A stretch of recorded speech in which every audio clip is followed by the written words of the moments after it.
Sorry.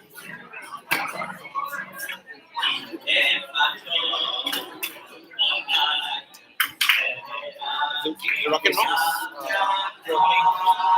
This is the link if you want to share.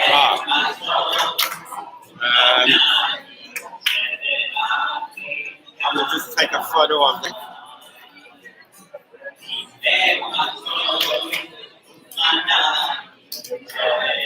Right, thank you.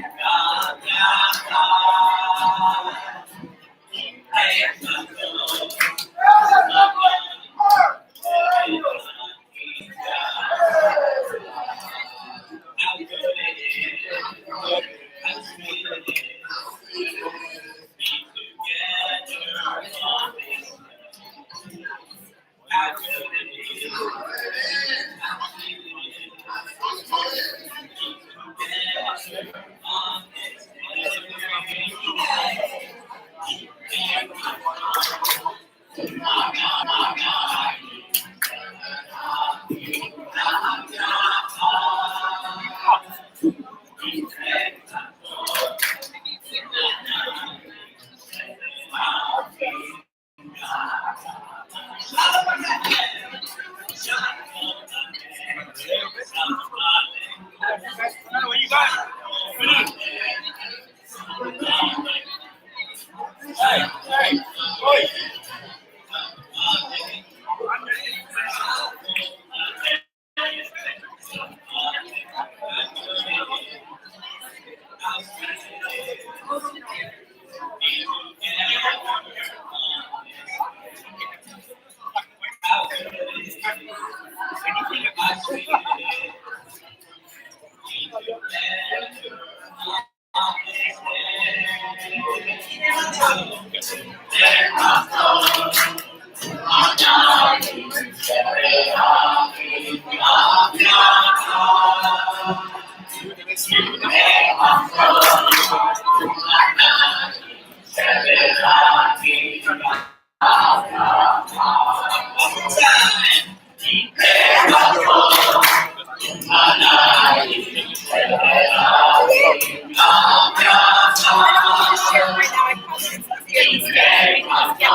Thank you very much, Ari Freiberg.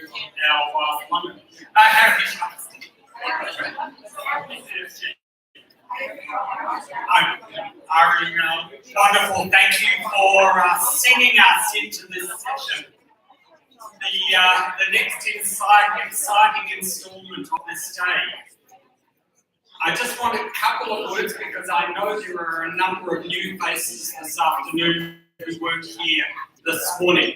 This morning's session, for all those who were here, I think you will agree, we had the most wonderful and dynamic session brought to us as a starting point by our rabbi and scholar in residence, Dr. Lawrence A. Hoffman. Larry. Our first session of the day was How We Pray Is Who We Are, the message of the prayer book, and it really took a lot of us into a different space with our thinking. We then broke into all those terrific series of workshops, and certainly I put my head into a number and ended up sitting in the Netzer one for the final bit, and it was wonderful then to workshop a range of things that were coming out of how we keep progressing in our progressive Judaism. So this next session, this afternoon session, is about returning home, mission-driven but Shema-inspired. We've put you into these working spaces because we really want you to do some work out of this, but before we do that, I'm going to, with great pleasure, hand back and hand over to Larry, to Rabbi Hoffman, to take us through some more exciting thinking of how to be progressive in progressive Judaism. Thank you, Larry. Thank you, Ron.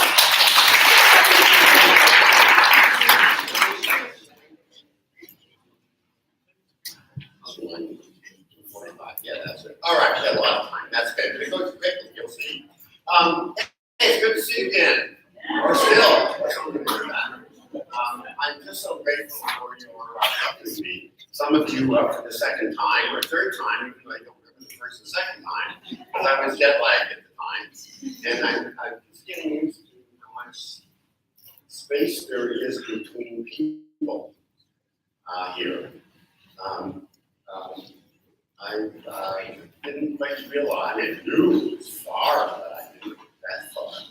So, you know, to fly from one place to another is a major enterprise. And I want to tell you that, but my mind is still getting used to the jet lag here.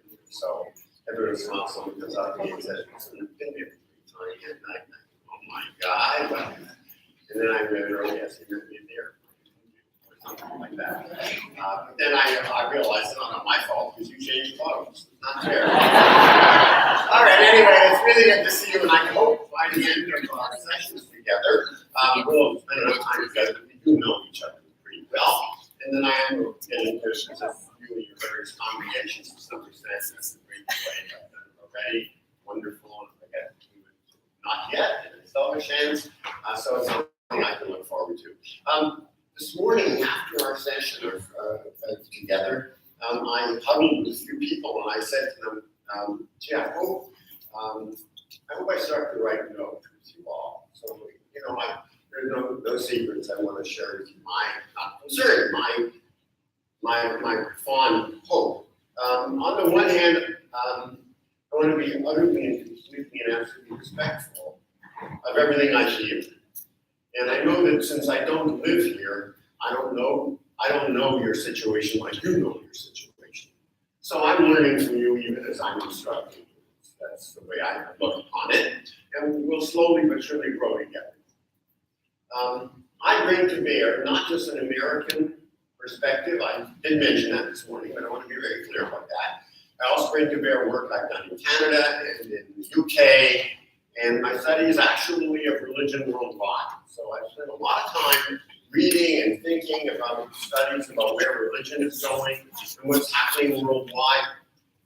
The news worldwide of late has been rather dismal. And I'm not going to, repeat all of that. But we do see a tribalization and a rise of old ethnicities fighting one another. You know all about this. You read the headlines of world news as well as I do. But I try to see beyond that. That is to say, I know that's happening, but I'm trying to see the long run. What's been happening for 50 years, 60 years, 70 years, 100 years in terms of long-term trends? Because those are the trends that will impact us. They'll impact us differently in different countries, in different parts of the world. So it's even now in the United States, it's impacting us differently than we would have predicted 5 or 10 years ago. That this is happening. But I try to keep my eye focused on the long haul. On the long haul, things are happening with religion and with identity and with the world that even these momentary, I hope, by not just meaning in a moment, they could last for 5 years or something, but momentary changes won't interrupt. There are broad changes that are taking place in every at least free, democratic, modern, shall we call them liberal communities, educated communities.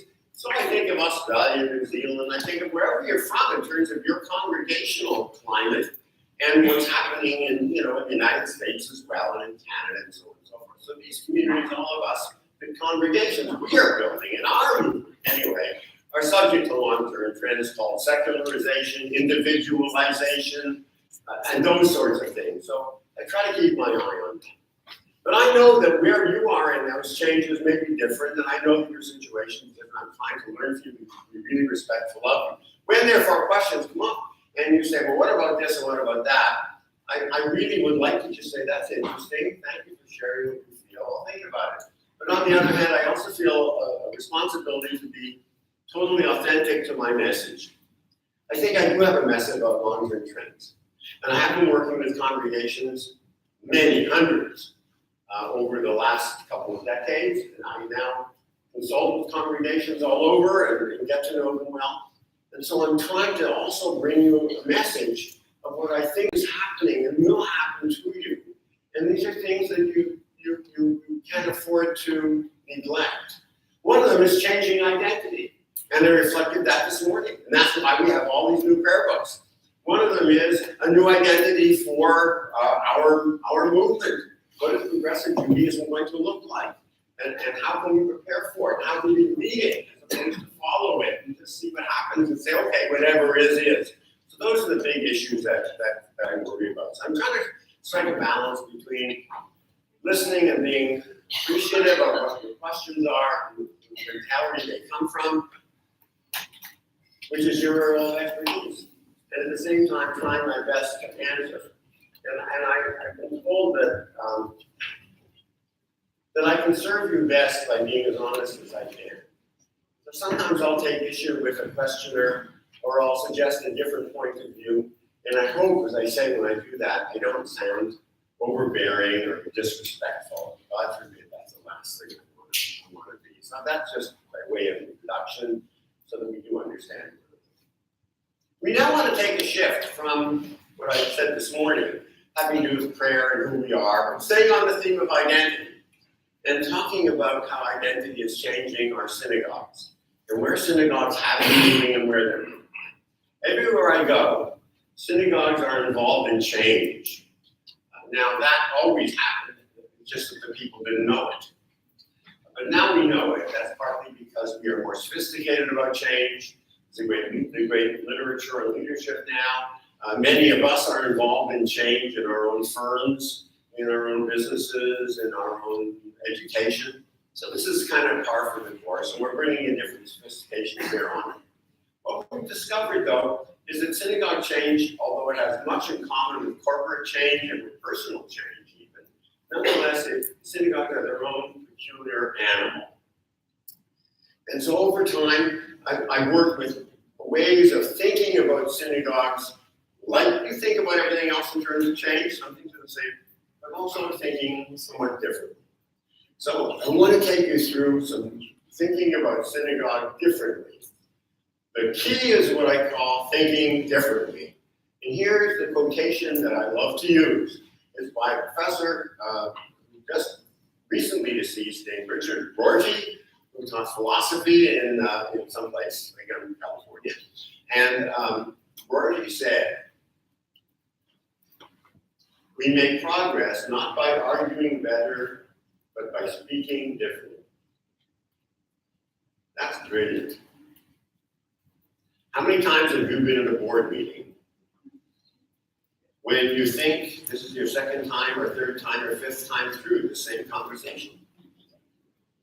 And there's a new board member sitting next to you. And you could easily, you know this takes 2.5 hours, but you could easily turn to her and say, "This is conversation 15B. I know how it ends, but I go out for a drink." Now, in fact, that's commonplace in every board I know. It's commonplace in my own faculty, where I can regularly say to new faculty members, "Oh, I remember this conversation that we had before." Why is it that conversations tend to be recycled? Why is it that we sometimes seem to make no appreciable progress? There's nothing worse for a congregation's morale than to feel that way. And the reason largely is that we use the same language. We speak the same way. Speaking the same way means you will think the same way. Because it is not true that you think things and then you say them. Just the reverse. You say them, and that helps you think them. Which is why we frequently say, "I've got the tip of my tongue, it's the right word, that's it." And then you say the word, and now you know what you're thinking. It really is true that we speak and then we believe as well. It is not true that people believe in God and therefore they can pray. It is that people pray in a way that helps them, in some sense, believe in God at that moment. And afterwards, they say, "I don't know if I actually believe that." But while they were doing it, they had a sense of it. One example in a congregation in Washington, D.C. A rabbi tells me it's a new custom relatively. They invite people to walk up personally in front of the open ark during the Elah. The ark's open anyway, and they perceive at the surface that nothing's happening. People line up, meanwhile, one at a time. They stand in front of the ark and they speak to God privately, and people kind of ignore them, and they go, "You go about your business in the service." One of the most moving times in the world to see people walk up there. So the rabbi says to me, he notices that one of the guys standing in line is his local atheist, who drives him to shugget because all he wants to talk about is why there's no God. And he walks up in front of the ark, and after service, he says to the guy, I mean, what are you doing talking to God when you don't believe? And he says, no, at that moment, it just seemed like the right thing to do. So it's not about what you believe when you're not praying. It's about how you pray so that things that you would never otherwise believe seem real. Well, my example of prayer is an example, that's an extreme example possibly, but it's also an example of your conversations. I urge you as boards, as leaders, to speak differently. We're going to have an experience with speaking differently today. So I have various slides to teach from, and I have an able aide who will do everything I can to actually get them up on the screen. They will be sent to you by late this afternoon, and you'll be able to take them home with you. I'm not going to go through all the slides. I'm going to go through some of them at the moment, teach you something about synagogue change, how synagogues are different, why we need to think differently, what that's involved in. This is going to take me maybe half an hour. We're then going to have an exercise in which you'll have in your congregational groups the opportunity to come up with a new way of thinking. I should say speaking, that's what I meant to say. A new way of speaking, and then a new way of thinking. You will not finish the exercise. We had some discussion early on whether we even do this and whether it would work. Normally, I would take a whole day to do this, and so I don't have that time. But you'll get a start at it, and then I hope you'll be able to bring it home to your congregation, and you'll have more slides than I'm going to use. But you've got them up here, and I'll show you how to use them. You can take them home, and that can kind of prompt you to do some homework and keep going on your own. Okay, so here we go. Well.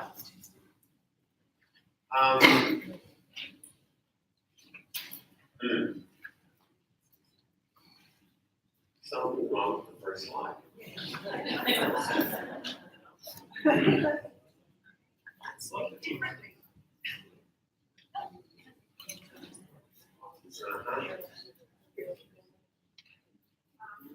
All right, I know what it's supposed to say.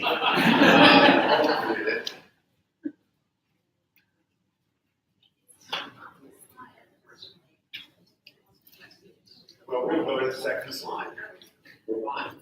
Okay, here we go. We'll stop here. I can tell you what it is. So, I'm sorry about that. I must have said it the wrong way or something. It turns out that I have a quotation, first of all, from a person who founded Starbucks. And he says that the reason he's doing so well is not because he has better coffee.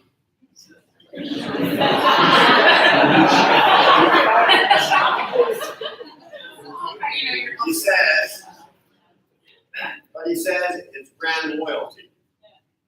That people somehow feel that this is the way they want to be and what they want to do, and he could serve he doesn't say it, but he could serve pretty much anything, and people would go there and they would go, no, that's not true. He has to have a certain quality and so on and so forth, but he says it's really about brand loyalty. So then I have a second quotation from someone in a congregation who says, I was a member for a long time, he says, and I left. And it wasn't the money. I said it was, because that was a convenient way of putting it.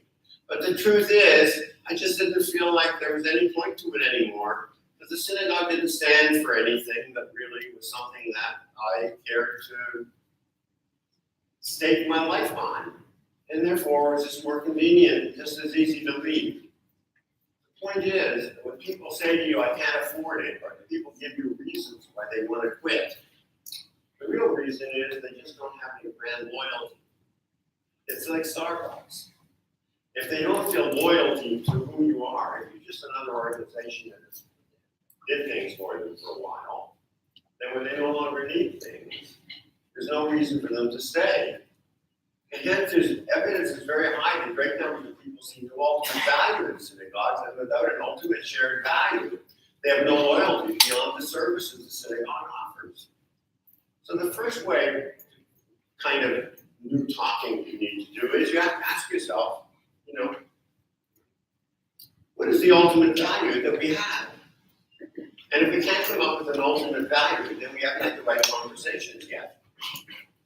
It happens that you will spend most of your time because you will have to putting out fires in the congregation, talking about, how to raise the dues and how to fix the roof and whether you should admit so-and-so and what are you going to do about Mrs. Levy always complaining that it's been a certain height and on and on and on. And there's almost no conversation that takes place with regard to the ultimate value of who you are. The result is what I call limited liability communities. A limited liability community is a community that people join with a list in their pocket of what they expect of the community. Like I belong to a gym and I expect there will be good equipment and I'll be able to use it. I belonged, when I had a kid, to a parents teachers organization and I expected that we would have good equipment in the schools.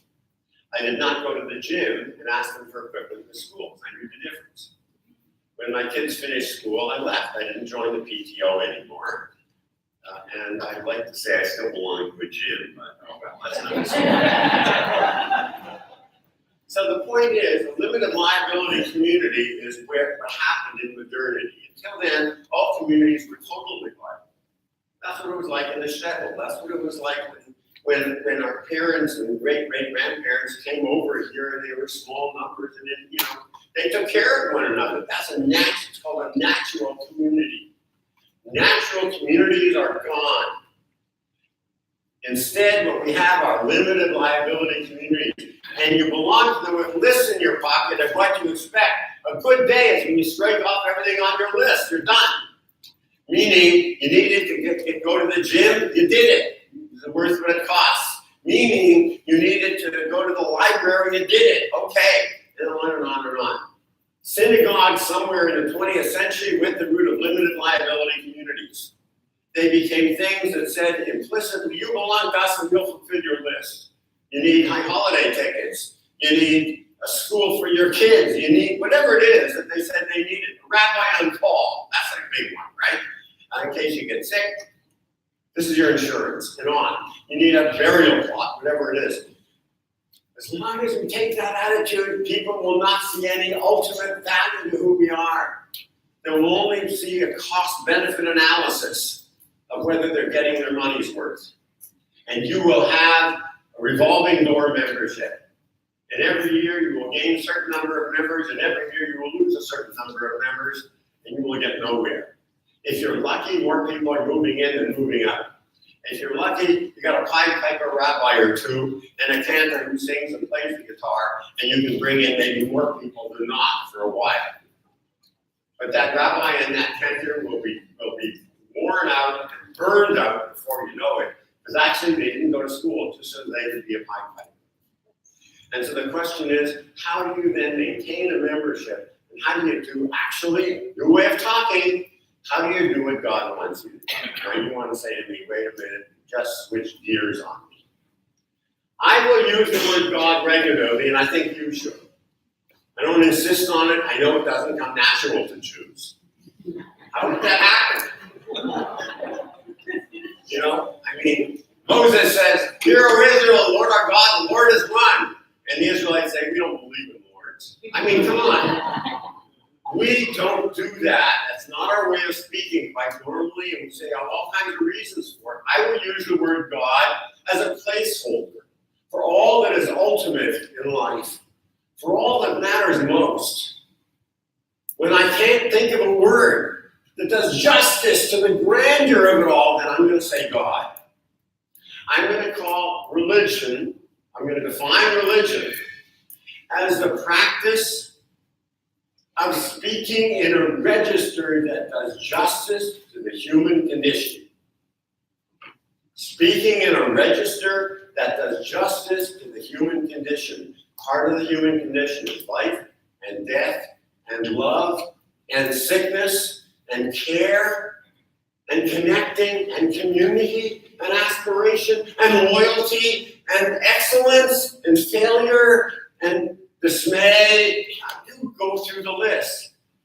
I need a word to do justice to all of that.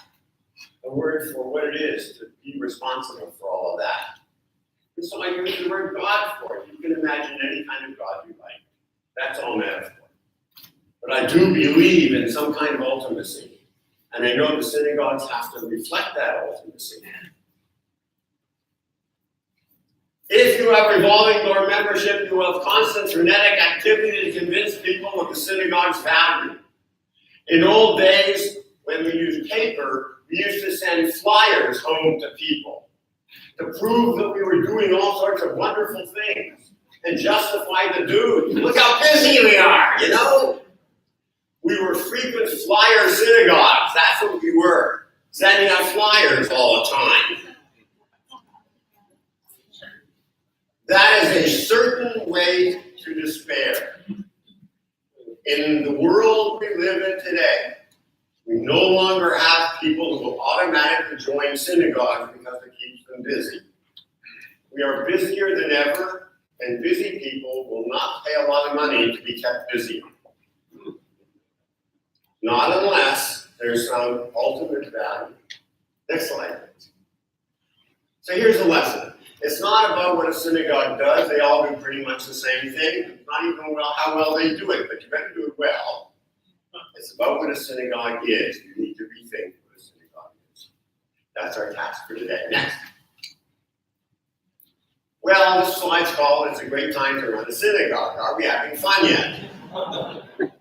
So there's some broad trends. I could spend hours on each one of these trends, and I'm not going to. You can look at them, and these are things for you to discuss when you go back home. Your board should be discussing these issues, not just the emergencies that take place, because these are what are going to drive you.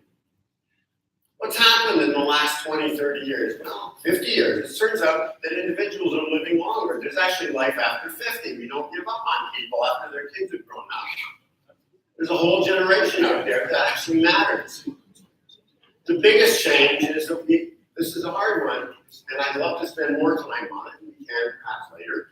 But the real issue is, we were once, by Jews, we were once an ethnic group. And we thought we were a single ethnic group. Ashkenazim ignored Sephardi, for example. What are Sephardi? People speak Yiddish poorly. That's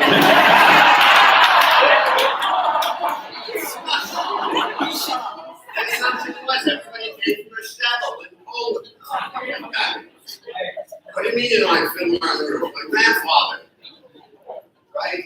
So ethnicity is slowly dying in educated, liberalized, college-educated classes around the world. That means the following that is going to happen. When you have strong, closely knit ethnicities, it means you will always have in-marriage, because no one meets anybody else. The minute ethnicities begin to fail, you will have a lot of out-marriage, because people do meet other people. Also, they don't have memories of the good old days in Poland when they were killing us, thank God, you know? What it means also is the more people marry up, the more people who are not Jewish and don't have the same ethnic memories are part of our group. Which means you can't count on the same old Yiddish stuff. Which means that the jokes you used to laugh at are now embarrassing. Which means that the old-time Jewish food is awful. Which it was then too, but it's all The only thing I will say for the Ashkenazi Jewish female which I was raised is that it is a certain proof of the presence of God, since we're still here somehow. I was glad to see you were serving new Jewish food out over there for lunch. So my point is that what used to be strong ethnic bonds are now simply nostalgia. And I like to say nostalgia isn't what it used to be.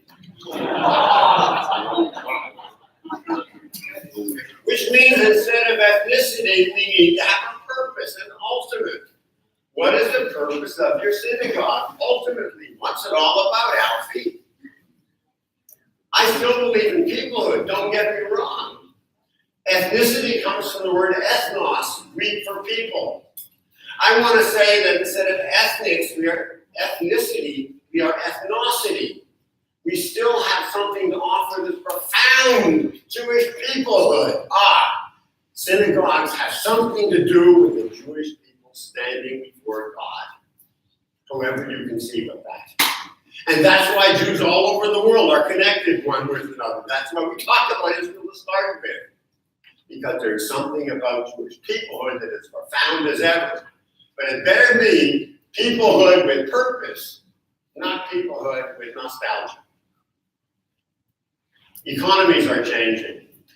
The industrial economy learned how to make the same thing for everybody, looking exactly the same way. You could get a Model T Ford instead in any color as long as it was black. That was classical reform, if you remember. Every synagogue looked the same, they all dressed the same, they all did the same. That became a service economy. And that became suburban reform in America, or suburban whatever it is that you have here or anywhere else, which meant people began judging their membership by the services you provide, not just religious services, but any services. Is it worth the money? And we are now in a new economy. The new economy is experiential. People want experiences now. The question is, are you intentional about providing people with profound, ultimate experiences? Do they leave with the sense that they got something in a synagogue they can get nowhere else? Because, I will use the word again, because this is where God can be found. This is where we have services. It's not just fun, but it actually is a sense that this is a community like none other can ever do. This is part of the Jewish people. This is my story. More later. Keep going. Society is changing. Once upon a time, everybody belonged to a synagogue that was called Jewish civic virtue. You moved into town, you joined the synagogue. What else? Not anymore. That's dead. Now, you live in a liability community. Why would you join? Except you want the services, and then you quit to save money. I'll skip to I'll skip to F. You see spiritual but not religious? I read your survey. What's it called? Gen 17, is that correct? Yeah, you're like every other country. You're different. Like every other country is different. But you know what? It's the same trends, same questions about next generation. And what we see in the next generation is they answer they are spiritual but not religious. By not religious, they mean they don't believe in joining organizations that you don't want to be anyway. That is to say, they don't believe in organized religion. Organized religion seems just to have to tell them what they ought to do and seems not to like one another. That place is no good, join our place. They don't like those distinctions. But they're spiritual. Even as the sense of joining is dissipating, there is more spirituality among young people than among the people over 40. If you're over 40, over 45, spirituality is something to read about, maybe, and you're getting into. But if you're younger than 40, it's what you want. Spirituality is the search for those experiences that connect you somehow with the profundity of all that is God, using my terminology. And people will do yoga, they'll go hiking, they'll do all sorts of things. Do we have that in our synagogues is the question. Here's the big one. This can take a minute to take in. We are moving to an era when the question is no longer going to be, are you Jewish or not? Is she Jewish or not? Is he really Jewish? Identity is becoming multiple. The question, people are now identifying with many things. The question will become, for anyone who's in your orbit, think of people in a Jewish orbit. Somebody comes your way, walks inside your door, is part of a conversation, comes to the service once, comes to a study group, you meet over coffee in Starbucks because you have brand loyalty, whatever. The question is not going to be if the person is Jewish, but how Jewish are they, and in what ways are they Jewish? You're going to have members who may not be altogether Jewish by your definition. but there are people who are looking to be more Jewish. Or there are people who feel themselves to be Jewish, they may not be halakhically Jewish. Or there are people who act Jewish on certain times and want to act more Jewish at other times. There are people, in other words, who are part of us, but not in the same old ethnic way, where it's either it's a yes or no, black or white, can't. We're going to have to learn how our boundaries make room for people who are sort of iffy from one perspective, but from their perspective, they're leading authentic lives, trying to find their way to the ultimate. And they think we Jews have something to say. Here's another one. I will say to you, the more secular and disbelieving the world becomes, the better for us. Because we actually have something to offer. We actually have a religion that believes in the ultimate and is willing to have a conversation about it. And that conversation is called the Bible and the Talmud and everything else. We actually have a religion that believes in science. You don't have to leave your scientific self at the door. We actually think that if science proves something about the world, that's proving something about God, because God created the world. We actually have something called Jewish peoplehood. That is a profound thing that no one else has got. That we feel that we are connected to Jews everywhere. We actually have a place called Israel, a land. A special land that you can be part of and not have to even live there. So nonetheless, it's something extra that adds to you. We have something called community. We have open-mindedness. I'm talking especially about progressive Judaism, where we don't have to say, wait a second, if this is the only interpretation. I don't want to be unfair to Orthodoxy. I love Orthodox Jews too, believe me, and I lived a life for a while. There are profundity to modern Orthodoxy as well. But I live in a liberal world with equality. I live in a liberal world where I want women to have rights. I live in a liberal world where LGBTQ people should be perfectly at home, and on and on and on. So that's where the world is going, and that's us. Anyone looking for ultimate meaning can find it with us, if we know we've got it, and if we have the conversation to discuss it. We, Synagogue 2000, sent people into congregations, and they were mystery shoppers. And they pretended they were interested in joining. And we watched what happened. What conversations did people have with them? Well, they talked to them about what it cost. Yeah.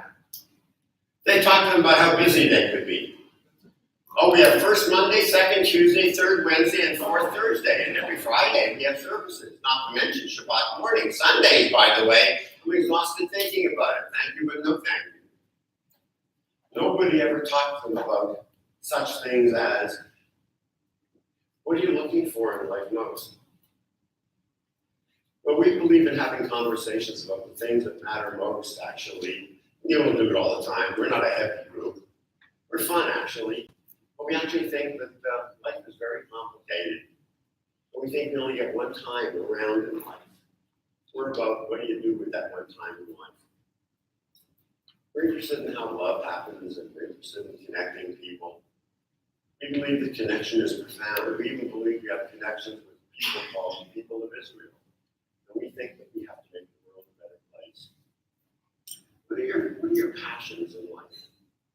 I'd like them to really care deeply about you want to help you exercise your passions. How can you matter? We want your life to matter. Sometimes we say to ourselves, what will people say about us after we die? We want to live in such a way that when we die, people say the right things about us. Oh, you have young children? We're really interested in spiritual parenting. I mean, other people can teach you a lot, but we think a lot about how you raise children.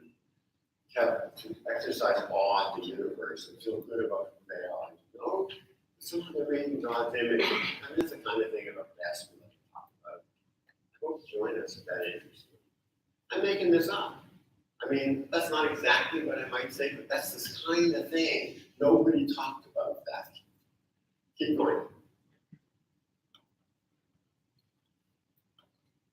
Well, notice on A, there are three major things that boards are supposed to do. And not-for-profit boards exercise fiduciary, governance, and generative qualities. Fiduciary quality is finances. You're responsible for your congregation. Governance has to do with how the place is running. You will always have those conversations. That's where the problems lie. It's a third area that never gets discussed. 1/3 of your time on your board should be generative conversation. Having the kinds of discussions I've alluded to. What are we here for anyway? What will matter most to us? What do I care deepest about? Why am I actually here? Why are you here? What brought you here? When your term of office is over, what will count for success in your life? How can you be nurtured even as you nurture others? What do we do in the board? Oh, we're in the nurturing business. We nurture other people. We nurture the world. We nurture our community. We get nurtured. What nurtures you? We want to have the generative conversation, and that's the new way of talking, I'm suggesting. So, in order to do that, we move from go to C. We're going to skip the others, our time needs. Change can be divided into two kinds. It's called additive and it's called transformative. Additive change is the easy kind. Additive change is when something's wrong with your school, so you make grade 4, grade 5, and you say there'll be no 6th grade teacher, we'll skip 6th grade because it's been bad all this time anyway. We'll just go from 5 to 7. Great idea. And everybody, in other words, additive change is easy. You just add something to your program, subtract something, change something. It's just juggling things that we're used to. Transformative change is when you ask different questions because you can speak differently. And you say, what are we all about anyway? What if we didn't have any committees at all? No committees, that would be transformative. How would the work get done? What if we approached people differently and we said to them, whatever? I want to go through with you the process of transformative change. And we're going to do one exercise in just a few minutes about it. So will you keep going? Keep going. We'll have to skip over this. Keep going. Keep going. And keep going.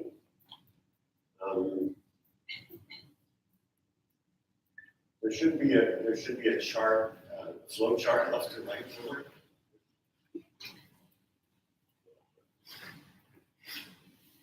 Should be before that.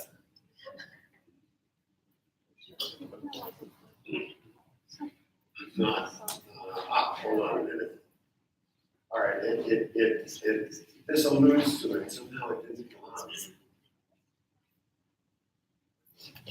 All right, we'll use this. This will be fun. Okay. Some, you send things across the world and sometimes you slide. Yeah, all right, just follow with me. I can draw this. I was trying to be smart and get these slides. Now we're boring. Boy, am I up to date.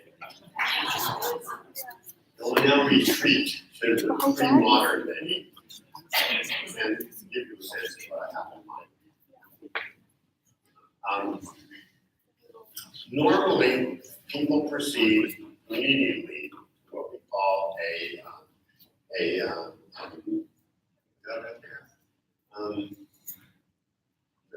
normally people perceive immediately with a long-range plan or a strategic plan.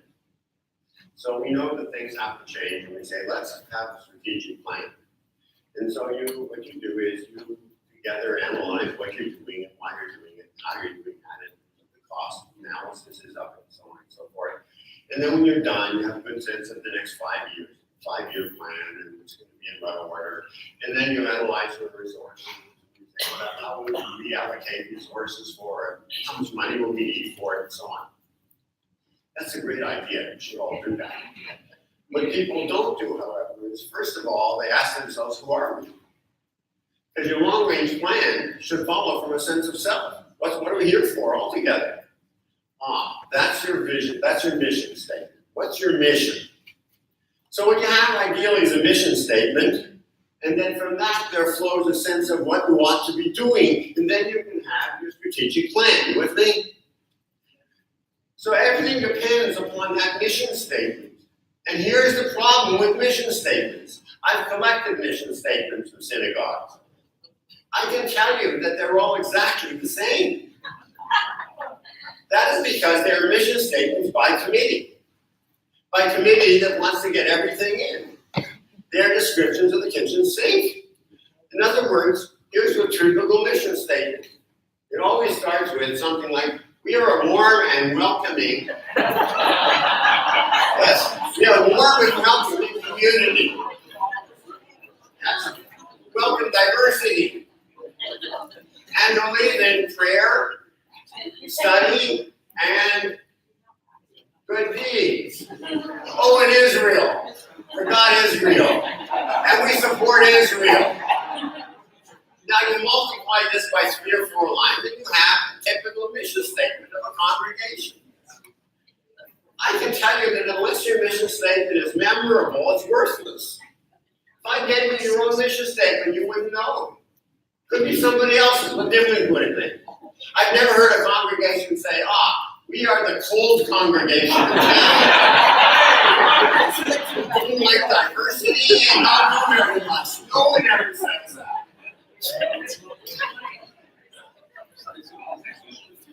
And you know why? It's because you haven't practiced speaking differently, so you have nothing better to say. Now, in fact, you all know that we stand for more than just that. But that's the rhetoric that we are used to using, and I'm urging you to have different rhetoric. So by contrast, I now tell you this following story. I take students every year to a kind of church that America has specialized in, called a mega church. And Freelander back there is no doubt smiling. He knows all about this. He visited with me. He knows all about this. In fact, I believe he could finish this very easily. We ask the people in the mega church what they do, how they do it. And the reason we do that is not because we think my students who are going to be rabbis and cantors, not because I think that they should be in charge of megas or churches. I'm not in favor of either.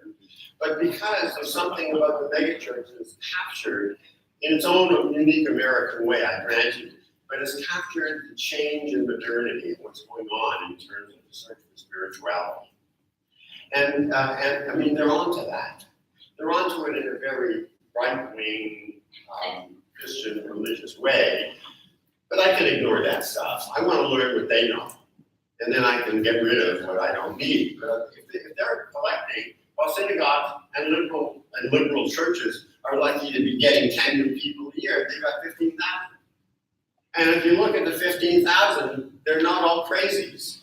They drive the same cars and have the same jobs and live in the same places as people who won't join my synagogue. I'm wondering why they do that. So I'm standing there with a group of students one day, and I asked the pastor, how do you decide what to do? Because as I'm standing there talking, I can see that there's mommy and me class going on, and the mummies are all studying Bible on a Tuesday morning, and there were like 500 of them. 500!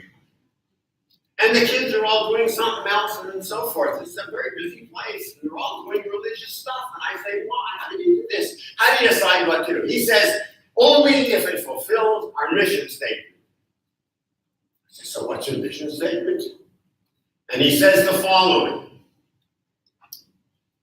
And my jaw drops open, as does my students, and we all start writing it down. And I don't have to write it down. It was memorable. The mission statement is, we change lives by the surprising discovery of the presence of God. And I want to say, wow, tell me more. Notice, this is a sentence that nobody would just normally make. It uses language that doesn't normally happen in the workplace or home or anywhere. Notice how you move forward. You say, that's interesting. Now, when I compare that to anything in Judaism, I say to myself, we have a one-liner like that too. It's called Shema. Shema Yisrael, Adonai Eloheinu, Adonai Echad. We say it all the time. We die with it on our lips. That's our mission statement as Jews. It's not quite clear what it means. I mean, I know what it means, but I don't know what it entails. What does it mean God is one and so on?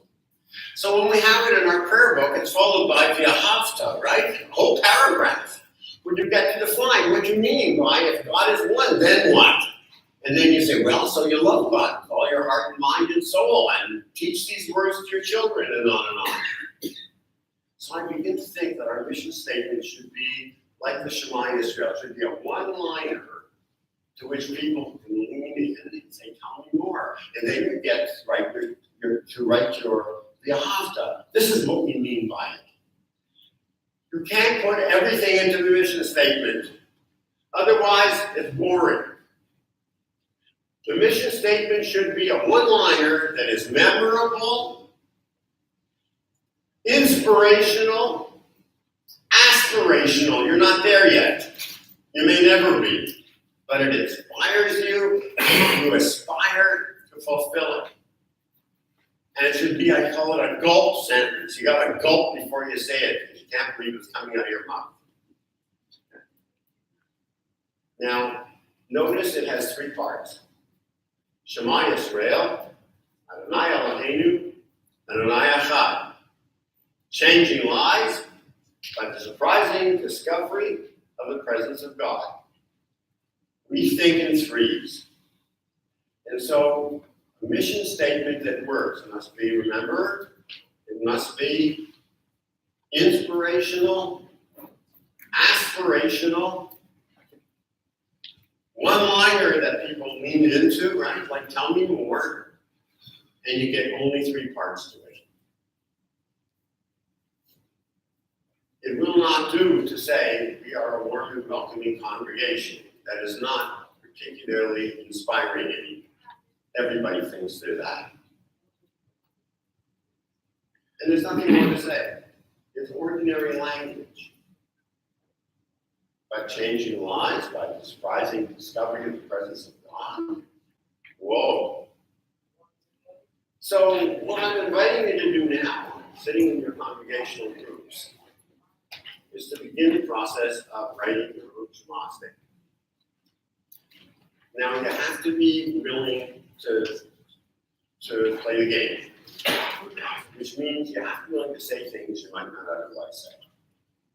It means you have to ask yourself, and don't get scared, it's not hard, it's a fun thing. You have to ask yourself what means most to me. What do I care deepest about?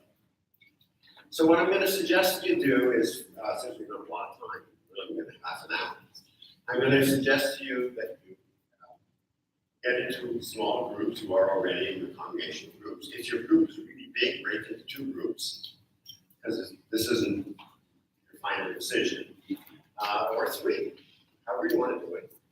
And you know who you are already, you know what you stand for. And I want you to say, what I care about most in life is. Now, of course, some of you will say the obvious thing, which don't make you fun, make you find your family. They're most of my kids. They're most of us.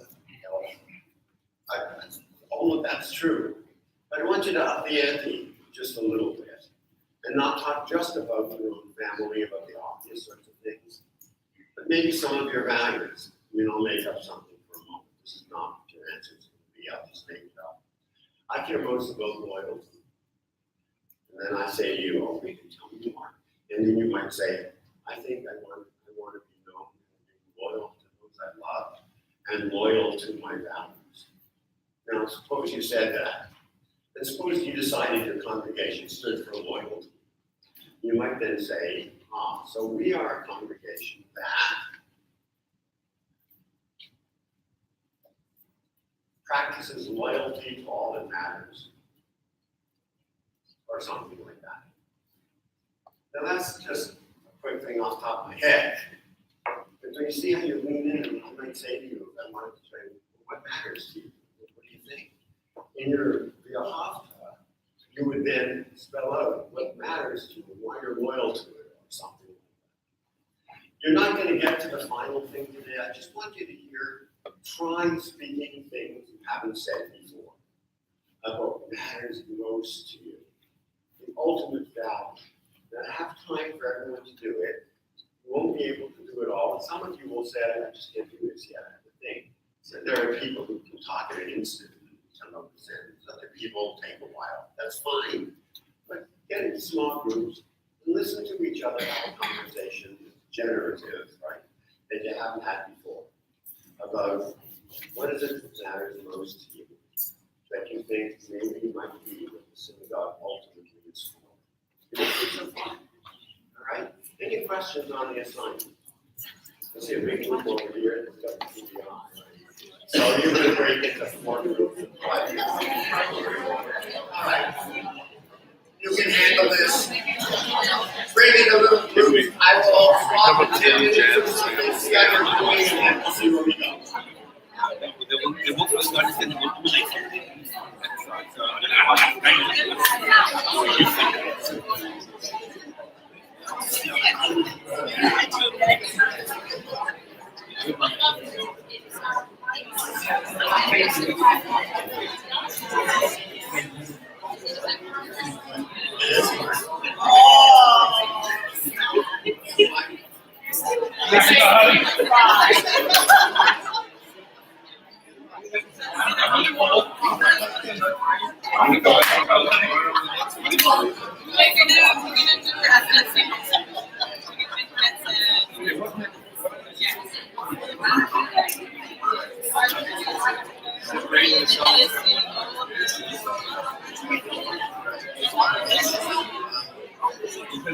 I'll see how it's going in Vegas.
What is that language? Michelle would like Michelle would like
One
sentence on the block.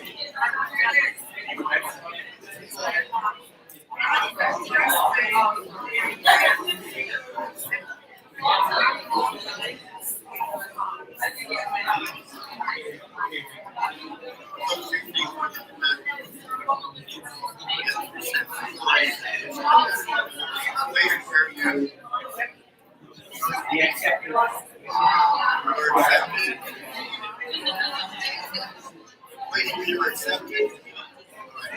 Why does it matter to be accepted?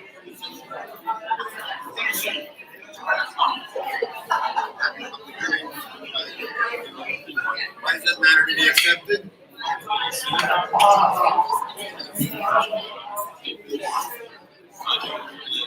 Society that it's accepted in most books of society.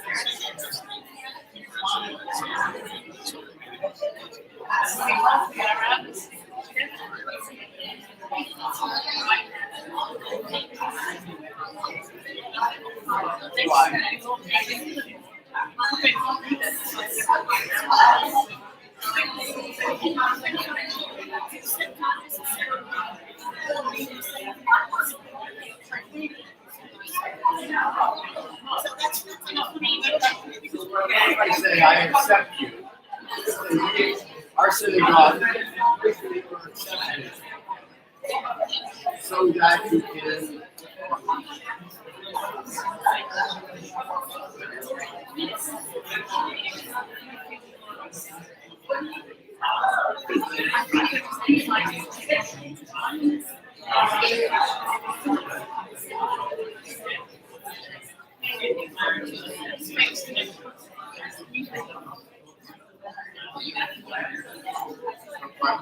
I'm looking for like 3 or 4 words. In other words, he accepted, you don't accept me just so that we can, you know, we accepted. You could say, all right. Place where you are.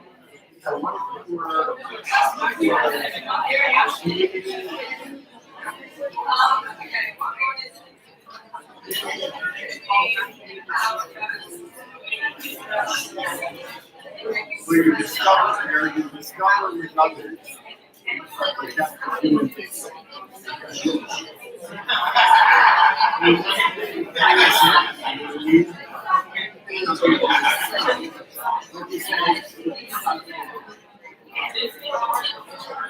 Place where you know.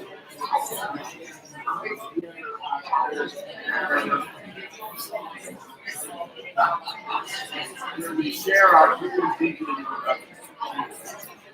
Place there.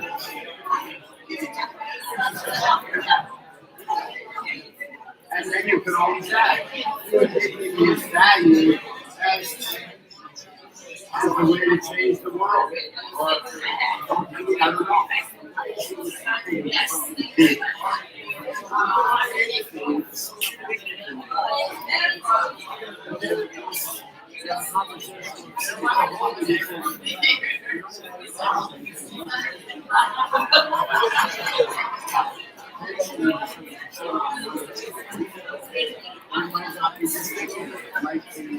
Place where we come, celebrate our dignity, forefront of dignity of others, and to insist on God, insist on our God.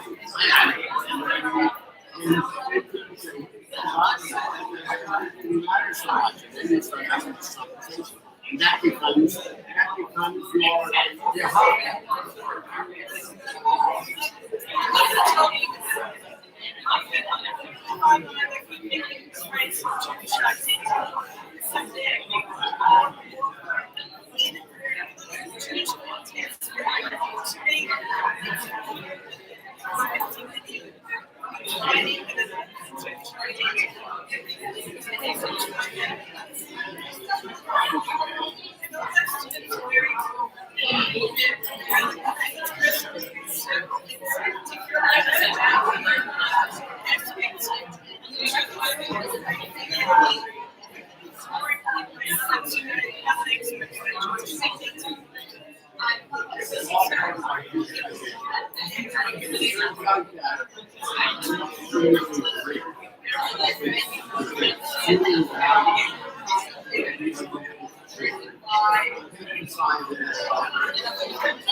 I'm making it out.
Dictate.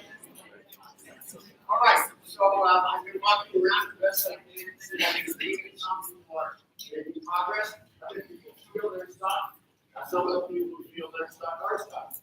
Some people feel their stuff are doing just fine. Look, we only have 20 minutes. Something that they month to do right. So we're just going to do an exercise now and see how it goes.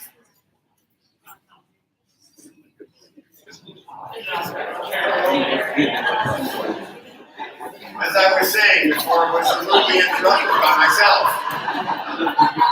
Some of you think that you're stuck and you really are stuck. Other people think you're stuck, but you're not.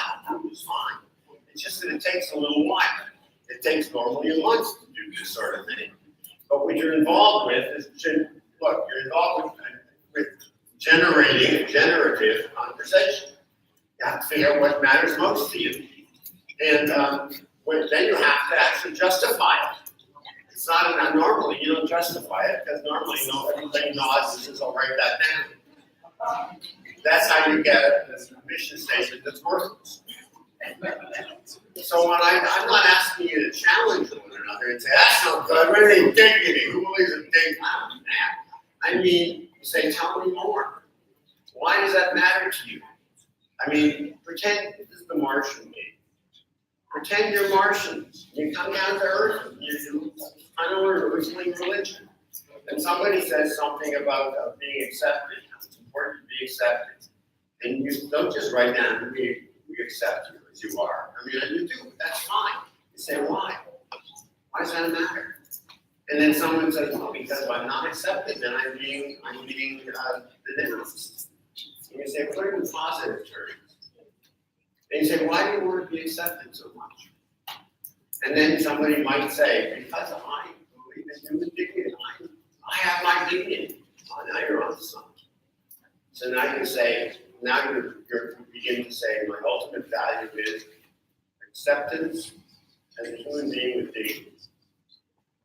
Now we want, once you get some of your values down, the next step is to put it into congregational language. It's simple. We are a congregation that.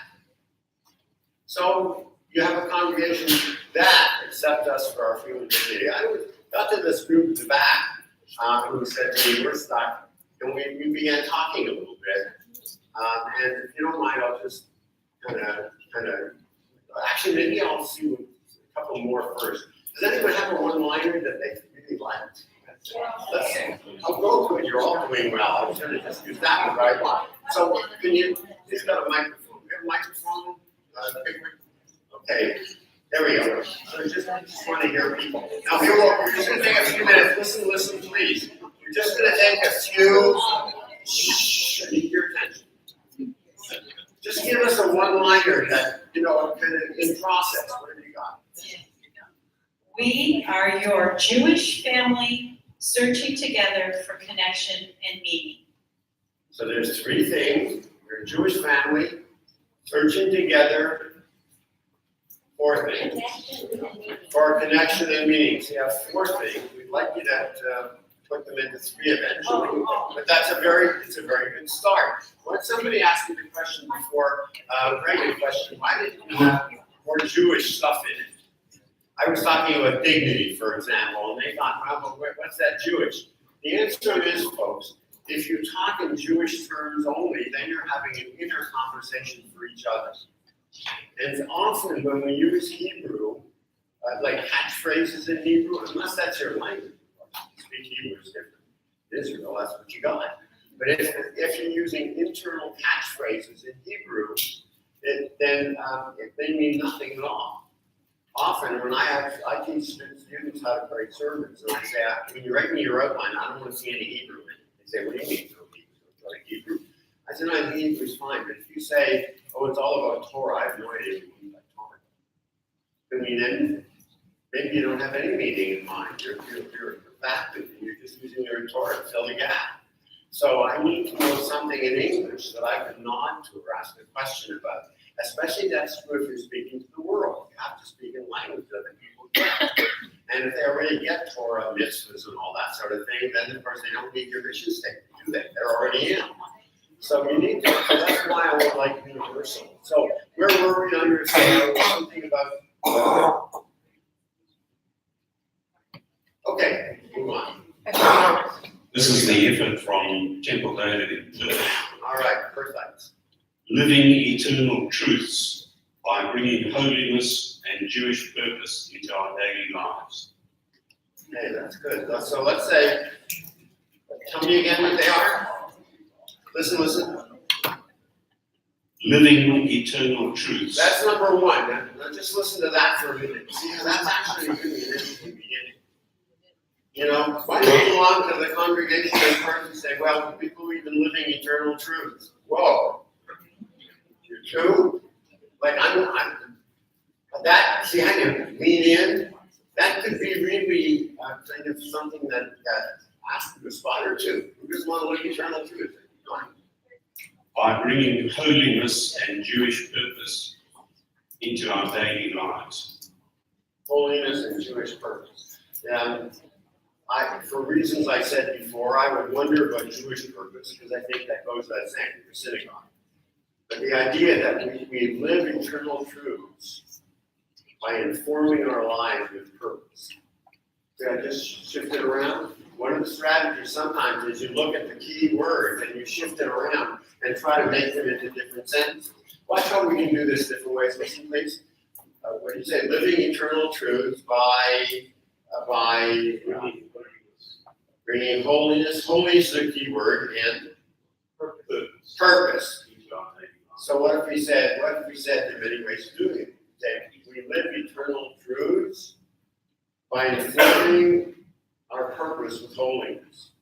I don't know if that says anything or not. You gotta think about that. But that's okay. You say, wait a minute. Or you say, listen, or you say,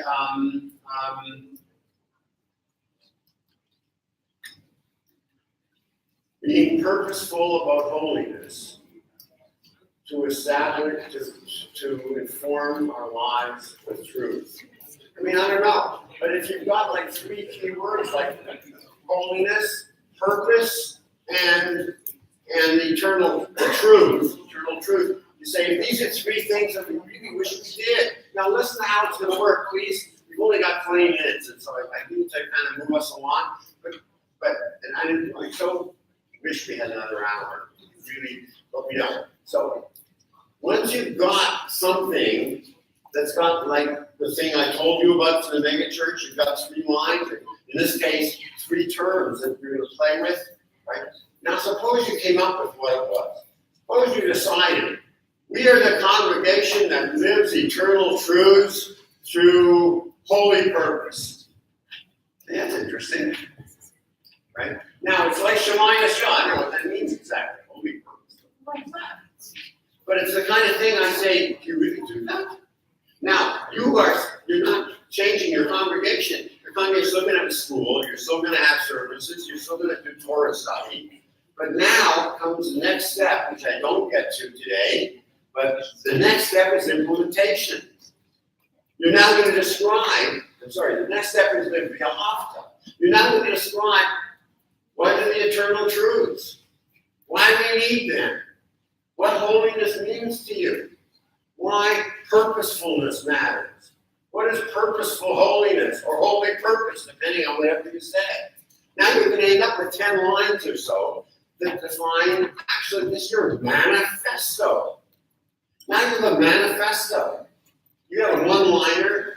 Rob before called it the elevator pitch. It is.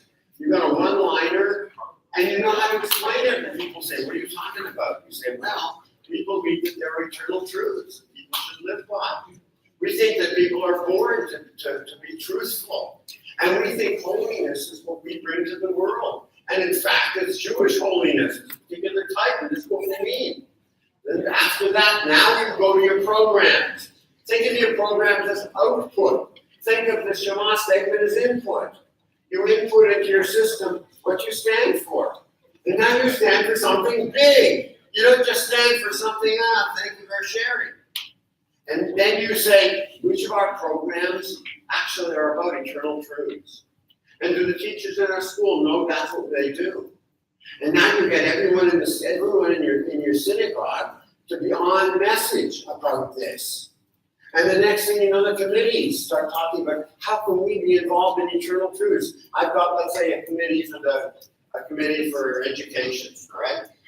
So I say, how can I now teach our students, our teachers, they better know what the eternal truths are? How can they teach eternal truths? And on and on.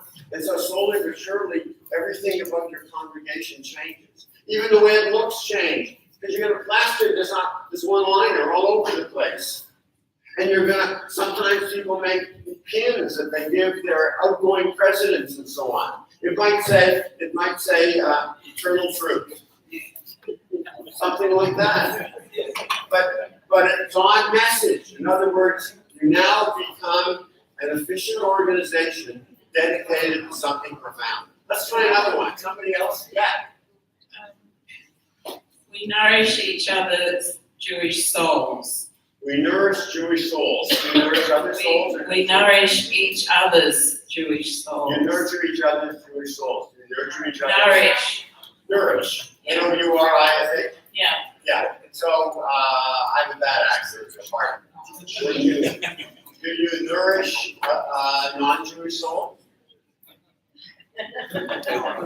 Well, we discussed that, and it's a good question, but probably not. But people who are interested in Judaism are welcome.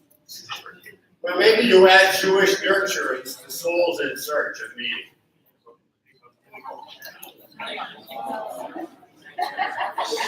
Now, you listen, you see how I just added something? And now you might be saying, maybe that's right, or maybe it's not. And then you say, oh, that's wrong, and then you tell me what's right. But that's the kind of conversation you need. Yes, what have you got?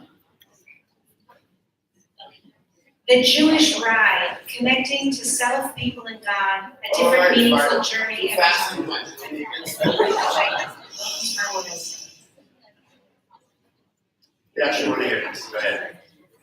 The Jewish ride, connecting to self, people, and God, a different meaningful journey every time.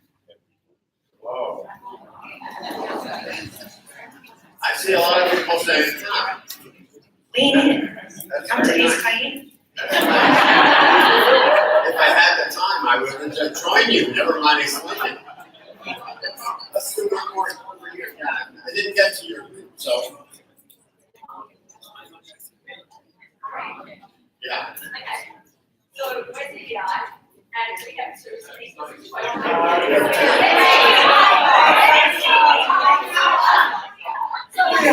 Now, what's gonna happen? Let me explain what's happening. So, what's happening here is we are watching a schism in the background. I call that.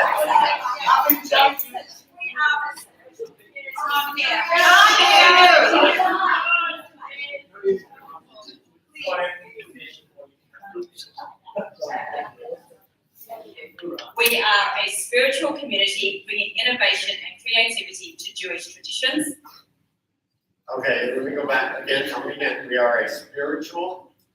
Community bringing innovation and creativity to Jewish traditions. You know, when you have another, I get it, and it's a good start, but I want to know why you have an and. I can't answer that. Let me do the second one. Okay. The second one's more pithy. We have divinely inspired, positively engaged, Jewish together. Huh. Cool. Let's hear that again. Divinely inspired. Divinely inspired, positively engaged, Jewish together. What do you think? And the first one is the TBI mission. All right, good. Listen. Are you getting how it works? I mean, can you see? All right, less is more. Yeah, when you get one line. By the way, when I ask you about the and, normally when you have an and, it's because you haven't decided which part you want. And so you solve, so rather than say something to it, you just put and. That's actually a common mistake in writing. So when you have bringing creativity and innovation, or whatever you said, they're both good ideas. But you want to decide which one you meant. And if you mean them both, then you have to put them together somehow. So what was your and? Which one? Innovation and bringing innovation and creativity. So you would have to do something like providing innovative creativity, or you might have to say creating innovation, or something like that. Okay, good. Let's do one more over here, and then we're gonna. Oh, we got another one. All right, here and here, and then we're gonna. Oh, I'm gonna get to the back. I will get to you. Yes, go ahead.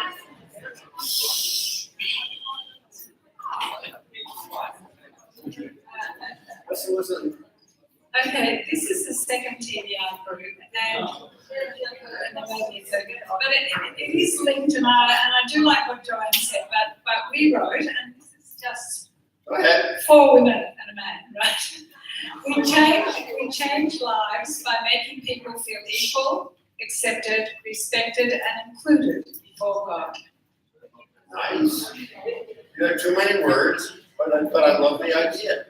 You've got 3 ideas: changing lives, making people feel whatever it is, and then before God.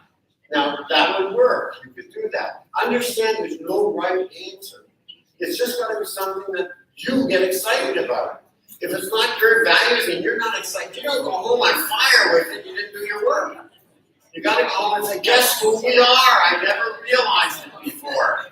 Feeling, and now you aspire to it.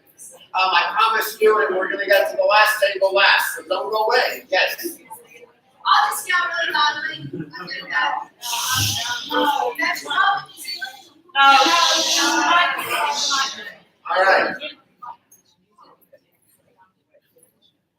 New Zealand, you're on. All right. We are connecting on a journey to make our Wait, go lives, slowly, slowly again. connecting on a journey to Yeah. make our lives a blessing.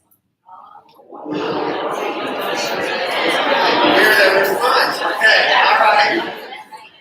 To the other end.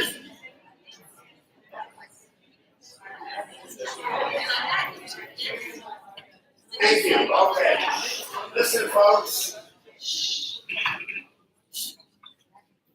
Okay. Who are you? Know yourself, help the people, and create Tikanola. Know yourself. Help the people. Help people. Know your. What do you mean by help people? Help. You're doing great. You're doing great. Help everyone. Help all people. Okay. Know yourself. Help all people. And what's the last one? Now, so let's play with this. This is great. Tikkun olam is a Hebrew word, and so I'm gonna say you can't use it for what I said before, because I don't know what you mean by it. Give me give me an equivalent of it. Okay, we have another one. Oh, you have another one. All right. I like the first one, but okay. Go ahead.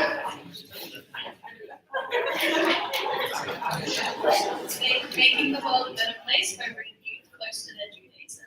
By bringing. Youth close to their Judaism. Aha. Making the world a better place by bringing youth close to their Judaism.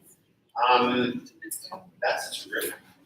So let me ask you this: if you were to represent the whole congregation, and you would want to bring not just youth close to Judaism, right? So would you be willing to say by bringing everybody close to Judaism?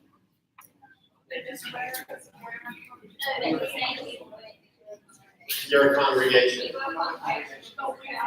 I understand. If you were. Yeah, would you recommend that this be something for your congregation? It would change, okay. You wouldn't be saying, yeah, usually, yeah. What I was saying is, if we weren't using the word youth, and we were to say everyone, then our whole vision and everything that we're saying Yeah. in this would be different. Yeah, thank you. because we're representing. So I actually want to thank you. I'm glad we ended with you, and I wish we had more time. We don't. I can't do any more because they'll pick me up. But I want, and I wish I could have more time, but I just don't. Because I promised I'd be out of this room on time, and others are waiting here.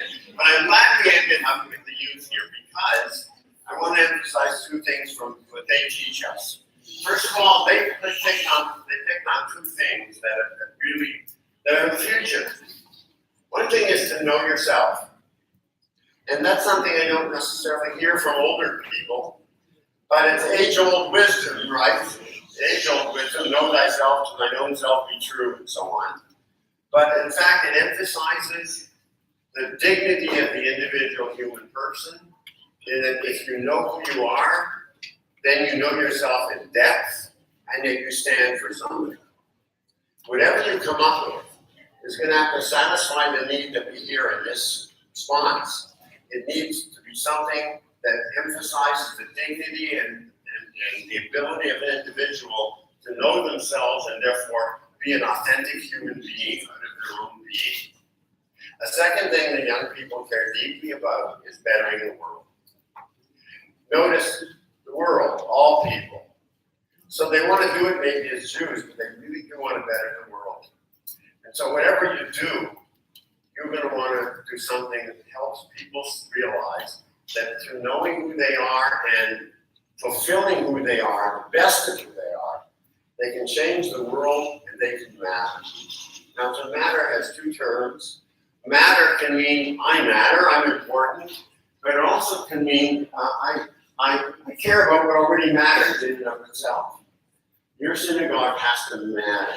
in that second sense. It has to count. And it also has to make people count because of what they do when they matter. What we're looking at then is mostly the ability to have generative conversation about things that matter. And then to say, if our synagogue were like that, what would be a one-liner that we could have that would describe us? Out of that would emerge then a description of yourself, and out of that then eventually would emerge the way in which you look at all your programs and everything you do. We've just scratched the surface of synagogue transformation, but I hope you see how exciting it can be. I mean, when you have these conversations regularly, you will be nurtured. And you should go home and remember what it's like to have fun conversations. Remember I started off with something called "It's a great time to go to synagogue." Are you having fun yet? If you're not having fun, you're doing something wrong. And it doesn't mean you won't sometimes go home unhappy. But you know what? You should usually go home feeling that you have entered new territory, that you have grown Jewishly and humanly, that you discovered parts of yourself you never had, you have conversations you never would have otherwise. I wish you well in discovering your better selves, in discovering how your synagogue can be what really matters, and in building a great new world where synagogue will matter as never before. Thanks, everybody.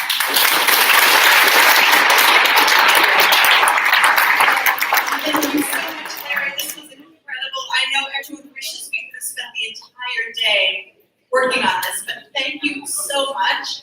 There will be a wrap-up after the next workshop session.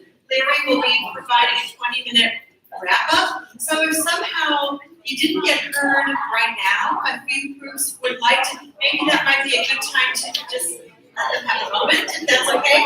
But in the meantime, just really quickly, just a very important announcement. First of all, you're going to have to scurry out of the room so they can reset this. So 2 workshops can take place on either side. The second thing is, Patrick Prunster just kindly let me know that upstairs he found a mobile phone that had Adi Cohen's business card in it. Maybe he gave you his business card and you had tucked it into your mobile phone. But if someone's missing a mobile phone, please let me know. And yeah, enjoy. We'll see you back in this room after the workshops.